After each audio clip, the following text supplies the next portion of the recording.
You ever feel like something's holding you back from the life you really want? Like someone is? Well, what if I told you that person is you? Today, we're going to talk about that voice inside your head and how you can take the controls and seriously change your life. All right, so let me ask you something. Think about it for a second.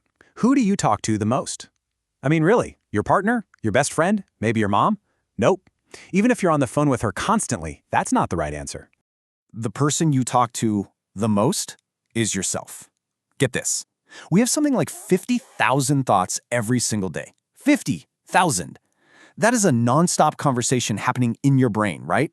Whether you're getting pumped for a big presentation or, agonizing over that one email you just sent. Now, maybe that voice is your biggest cheerleader. That'd be awesome. But let's be real. For most of us, that inner voice can be our harshest critic. It's negative, it's undermining, it can even cause full-on panic. That's the voice that's holding you back. But here's the good news. We can absolutely change it. All right, so here's how we're going to tackle this. We've got a 5-part roadmap to help you rewire that inner voice. Each step comes with a powerful little mantra, an assertion you can use to start building the life you actually want. Okay, first up, the power of willingness. This is all about moving past our own excuses. You know how we sometimes find ourselves in situations we don't love? Well, here's the tough truth. If we're just putting up with it, we're kind of choosing it, aren't we? Yeah, I bet some of this sounds pretty familiar, right? I want to do X, but as soon as that word but shows up, we're just making excuses. The very first step to breaking that pattern, you get rid of the excuses and replace them with one simple, powerful phrase, I am willing.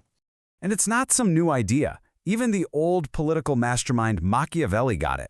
He basically said that when you're truly willing, the problems that seemed like mountains, they just shrink. Willingness is what clears the road ahead. So that's our first big assertion. I am willing. Look, it's not a magic spell, okay? It won't suddenly do all the work for you. But what it does do is get you to the starting line. It's that conscious choice that kicks everything else into gear. All right, next section, winning your inner game. And here's a kind of a wild idea for you. You're already a winner. Seriously. Right now, you are an absolute champion at proving your deepest beliefs about yourself are true. The only catch is, that works for the bad beliefs too. Let me give you an example to show you what I mean. Let's talk about Jack. Jack really wants to find a lasting, loving relationship, but there's this secret belief deep down that's pulling all the strings. See, deep down, Jack has this core belief that he's unlovable. He's not walking around saying it, he might not even consciously realize it's there. But that one belief, it controls his actions, and because of that, it creates his reality. And this is how that cycle plays out. He gets into a great new relationship, things are going well, but then his subconscious kicks in. He starts hunting for evidence to prove his belief.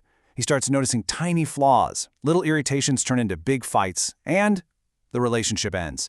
And there it is, he's won again. He's proven to himself that, yep, he's unlovable. The thing is, we're all wired like this. So our second assertion is how we take that power back. You tell yourself, I am wired to win. It's a reminder that you get to choose what game you're playing. You can start winning at proving the good stuff about yourself instead. Okay, moving on to handling life's realities. Because let's be real for a sec. Positive thinking is great, but it's not a force field. Bad stuff is still going to happen. So the goal isn't to avoid a tough life. It's to build the resilience to handle it, to frame how you respond when things get hard. So when life throws you a curveball, here's assertion number 3. It's simple. I got this. This is not about pretending it doesn't hurt or that everything's perfect. It's just a straight-up reminder to yourself that you are strong, you are capable, and you can handle it. And if you need a little help believing that, try this quick exercise. Just imagine you're standing on a railroad truck. Look behind you. That's your whole past. See the good times, the wins, the joys, but also see the hard times, the struggles, the heartbreaks. Now turn around and look forward. The point is, you made it through all of that. You have a 100% success rate at surviving your worst days. You've handled it all. You've got this.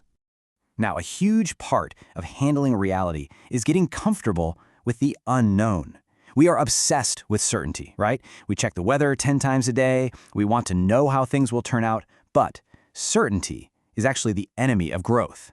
So our next assertion is a big one. I embrace the uncertainty. And this is just so important. Why? Because a life where everything is certain is a life that's stuck. It's stagnant. Think about it. Every new job, every new relationship, every big adventure, Every single one of your dreams, it lives in that messy, unpredictable, kind of scary, but also amazing space called uncertainty. Okay, this brings us to the final and maybe the most important piece of the puzzle, the action principle. Because all this positive self-talk, it's completely useless if it doesn't actually lead to you doing something. Look, you're gonna have bad days. Days where the positive mantras just aren't cutting it, and your head is just full of noise and doubt. And on those days, the solution is really simple. Not easy, but simple. You have to ignore those thoughts and just act anyway. It's this incredible trick you can play on your brain. When you act as if you're confident or brave or whatever it is you need to be, you actually start to feel that way.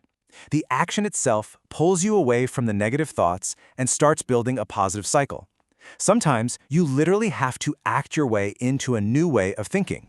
And that brings us to the final, and I think the most powerful assertion of all.